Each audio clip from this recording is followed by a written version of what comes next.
নিজের মৃত্যুর খবর নিয়ে ক্ষোভ ঝাড়লেন যুক্তরাষ্ট্রের president Donald Trump. Social media platform এক্সে গত কয়েকদিন ধরে ভাইরাল হয় ট্রাম্প মারা গেছেন। আবার কিছু সংবাদ মাধ্যমের ভুয়া ফটোকার্ডেও এ খবর ছড়িয়ে পড়ে।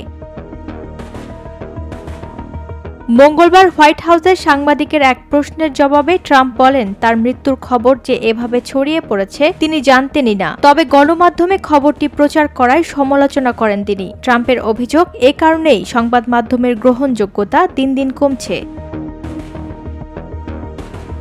এদিকে গত সপ্তাহে তিনি একাধিক সংবাদ সম্মেলন করেছেন, টকশোতে অংশ নিয়েছেন, এমনকি ট্রুথ সোশ্যালে নিয়মিত পোস্ট দিয়েছেন। মাত্র 2 দিন জনসম্মুখে না থাকতেই গুজব ছড়িয়েছে।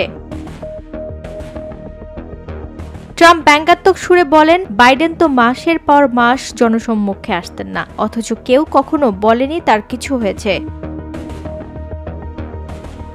সপ্তাহের শেষ দিকে বিভিন্ন কার্যক্রমে সক্রিয় ছিলেন ট্রাম্প, তবুও এমন তথ্য ছড়ানো নিয়ে উদ্বেগ প্রকাশ করেন তিনি। ওয়াহিদা প্রান্তি, স্বদেশ প্রতিদিন।